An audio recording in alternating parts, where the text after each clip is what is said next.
New York today is often referred to as the safest big city in America, but not that long ago, 40 years ago, New York City entered into a period of fear and violence and racial hostility that was really unprecedented in terms of the history of the city. The Savage City tells the story of three main characters. George Whitmore, a 19-year-old black kid who gets framed for a horrific double murder that he didn't commit. Bill Phillips, a police officer, a notoriously corrupt police officer, a member of the NYPD, and Dhoruba bin Wahad, who was one of the founding members of the Black Panther Party in New York City. These three men never met, but their lives, their stories crisscrossed over similar subjects of race and criminal justice in the city, and in fact their destinies were shaped by each other in ways they never could have imagined.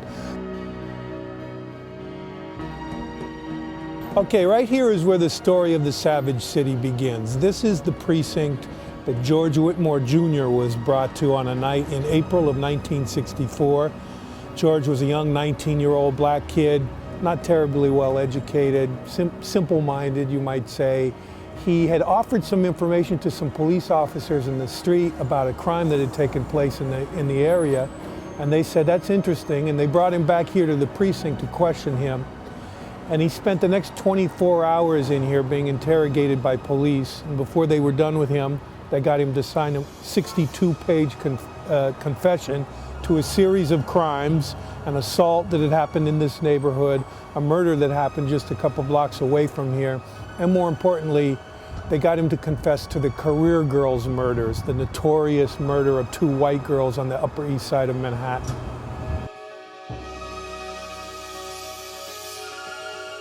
In the summer of 1968, the NYPD arrested 21 members of the Black Panther Party in a series of early morning raids around the city of New York.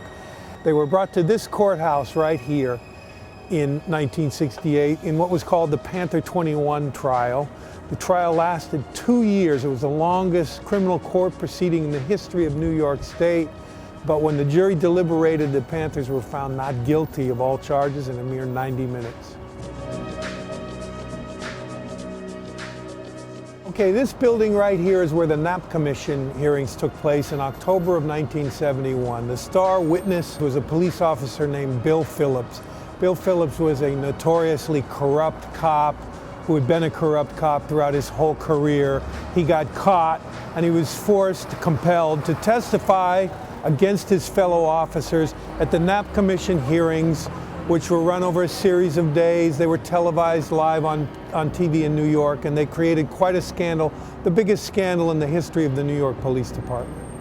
Just below the surface of this safe city is this history of trauma and racial hostility that's very much a part of the city of New York. It's in the roots of the city, and it's still with us and still affects daily life in the city today.